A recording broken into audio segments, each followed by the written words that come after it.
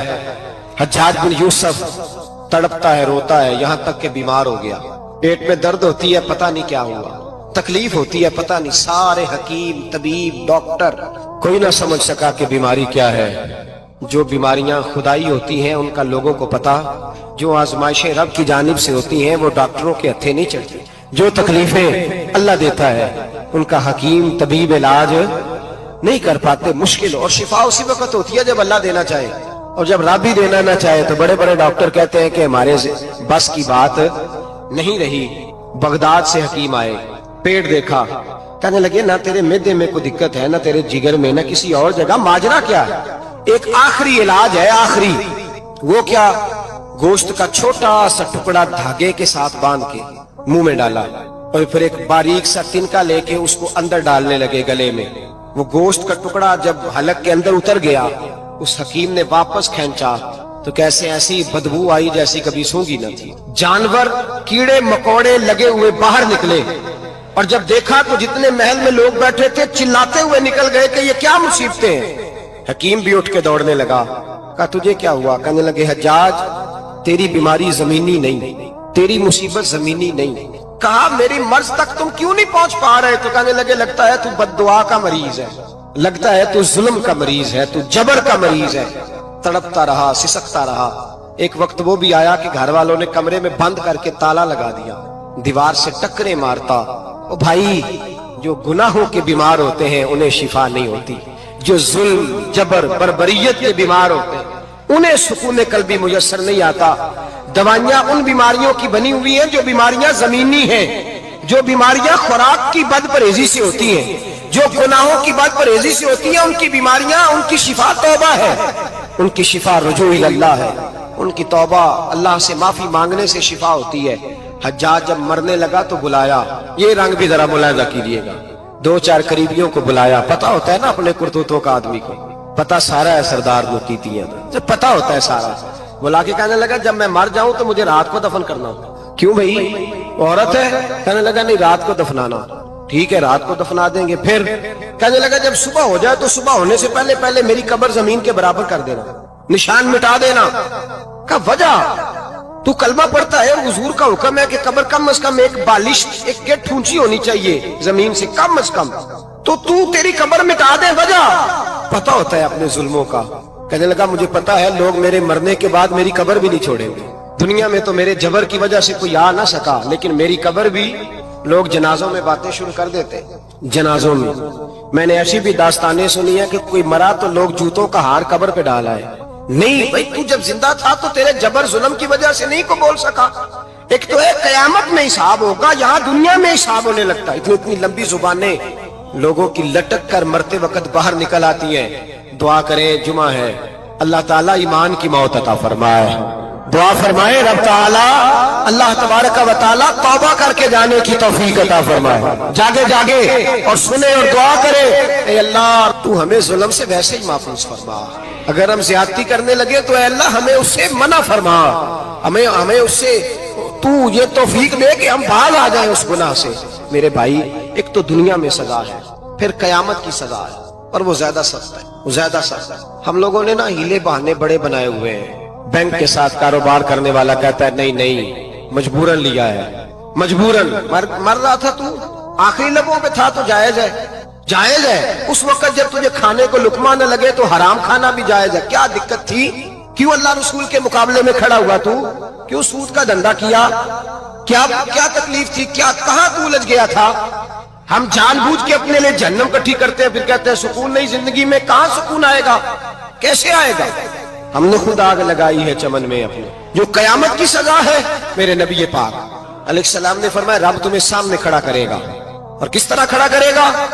فرمایا لوگوں کے وجود سے کپڑے اتر جائیں گے، زمین اس طرح دہکے گی جس طرح تانبا زمین پہ رکھا جائے اور آگ جلائی جائے.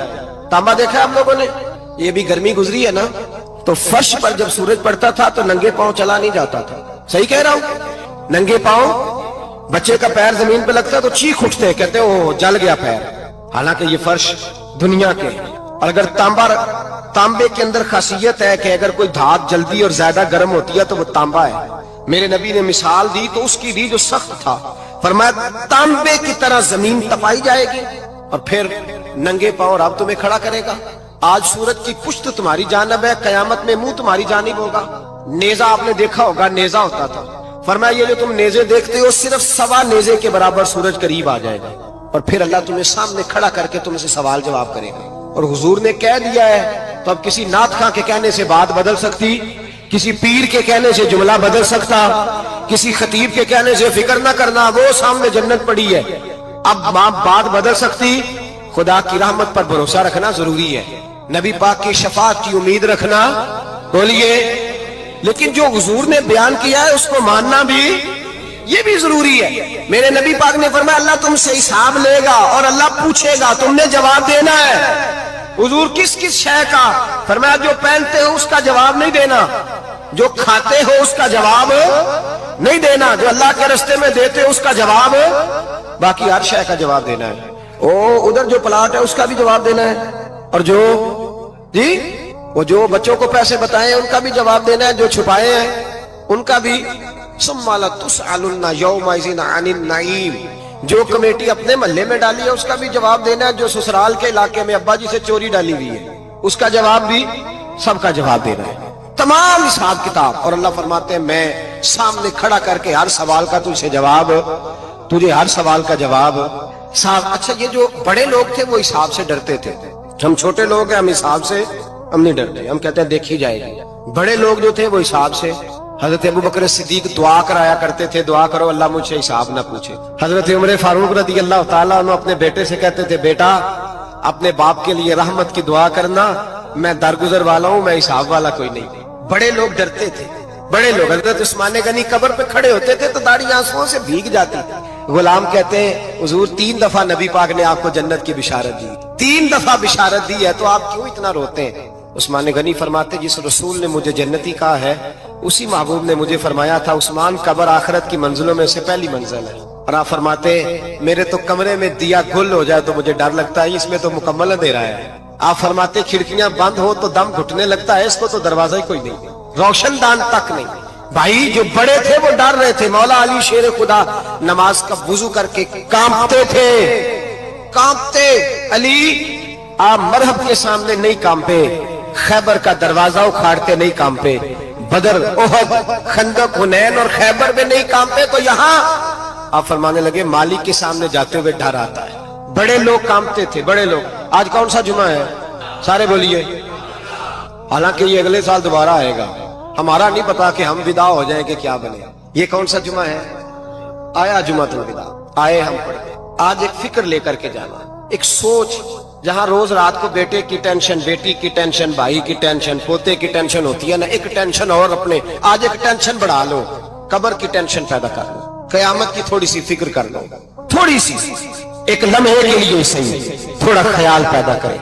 حضرت حسن بصری نام سنا ہوا ہے نا، یہ حضرت علی کے شاگرد ہیں.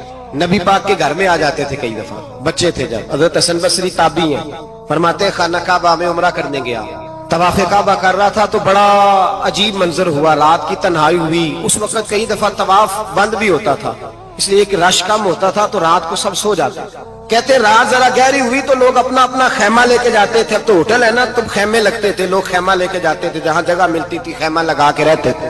فرماتے میں رات کو سویا خیمے میں، ایک دردناک آواز آئی، میٹھی ہے دھیمی ہے پر درد بڑا. کوئی رونے والا رو کے کہتا ہے اللہ حساب قیامت میں مجھ سے نہ لینا، اے اللہ تنہائی میں جتنا مرضی حساب لینا پر لوگوں کے سامنے نہ لینا. اور پھر کہتا ہے اللہ فضل تو تب کرے جب تو میرا حساب پوچھے ہی نہ. پھر چند منٹ گزرے تو پھر وہ رونے لگا. میرے کانوں میں آواز آئی، کہنے لگا اے اللہ حساب تو ان کا لیا جاتا ہے جو حساب کے قابل ہوتے ہیں،